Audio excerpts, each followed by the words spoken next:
Good evening, I'm Kevin Christopher. And I'm Nancy Cox. Thank you for joining us at 6. The UK student charged in the crash that killed a 4-year-old boy in Lexington is now suspended from the university. In a campus-wide letter, President Eli Capilouto announced the Alpha Tau Omega fraternity that Jacob Heil was pledging is also suspended on an interim basis.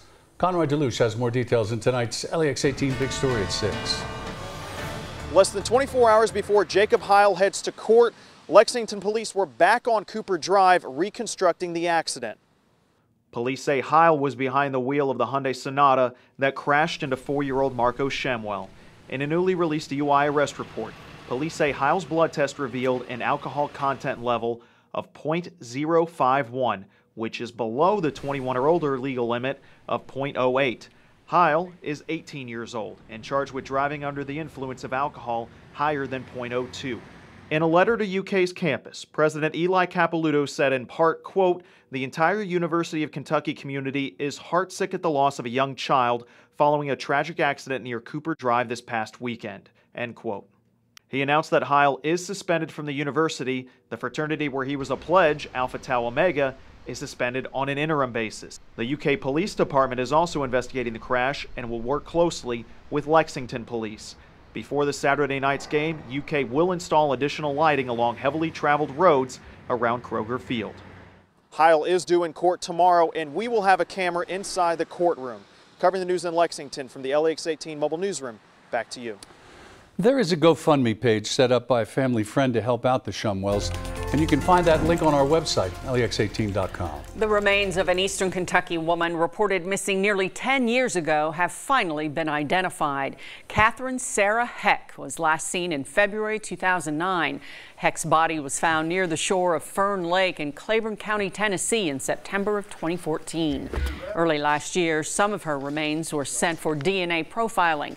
Middlesboro police made the identification this month. No word about how she died. The Kentucky Equine Humane Center knows how to rehab horses in bad health. But this time they received 6 horses, all in serious need of food at the same time. So they need help making sure these horses get what they need. Carolina Buchek has that story. When this horse arrived at the Kentucky Equine Humane Center, it was clear he was skinny.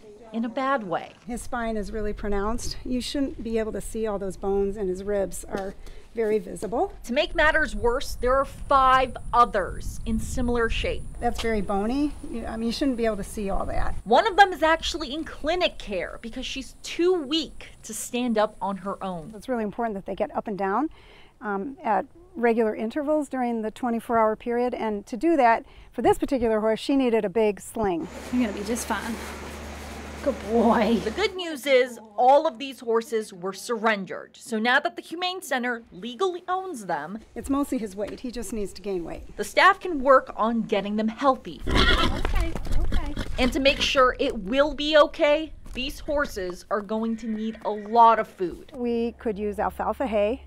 That is a very healthy type of hay to start refeeding horses with. Immune support supplements and senior horse feed will also help. The greatest thing is to see a horse start to blossom, and within a week, we're going to see a difference.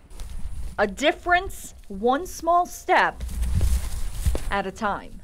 Covering the news in Jessamine County, Carolina Buchek, LEX 18 News.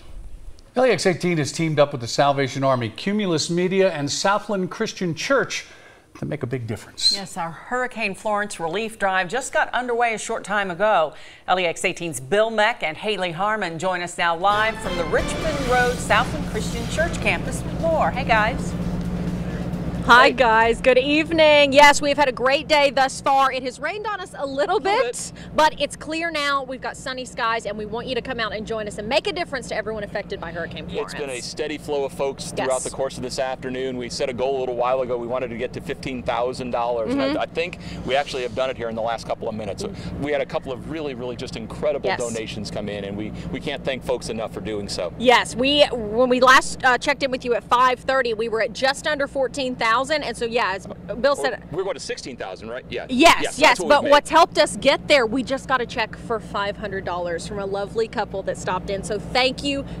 When you think about the difference that's going to make for people affected by this, we are just so thankful for everyone who's taken the time to come out here. But we want to hammer home, if you can't make it out, we understand not everybody has the capability to get out here. Go to helpsalvationarmy.org. You can donate. Every single dollar of that is going to the exact same cause to help those affected by Hurricane Florence.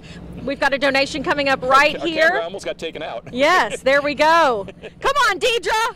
Here she is. VLK. You're here in the morning with Jack Patty, the Lexington legend. Looky there. She is the Lexington legend. She is. So we are going to be out here until 7:30 this evening. Come on by. We'd love to see you and help us partnering with Cumulus and the Salvation Army and Southland Christian Church to make a difference for folks. Yeah, again, every dollar counts. Every dollar goes to North Carolina. Now, weather-wise, our weather hasn't been too bad out here. The sun has come out for us, and with that, we've had a couple of showers. They've been the splash and dash variety. Here's some X-Track Live Doppler for you, and you see that there are a couple of showers still lingering. The ones that have come by Lexington, they've been really small.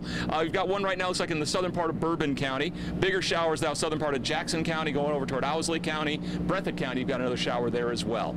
Future track shows that this is pretty much it. We're going to get rid of these, and we do so over the next hour or two. Then we have a nice night, a little fog possible as we head toward morning. Other than that, it's just going to be a warm summer-like night. Your day tomorrow is a warm summer-like day. Let's go with sunshine, a lot more of it than today. I think the shower chances are almost negligible, not quite zero, but low. Temperatures, it's hot. Middle upper 80s for most, although 77 in Jackson where the rain has been, but 86 and muggy in Lexington. Your day tomorrow, how about we push 90? Why not? Sunshine around for most of the day, maybe a little fog in the morning.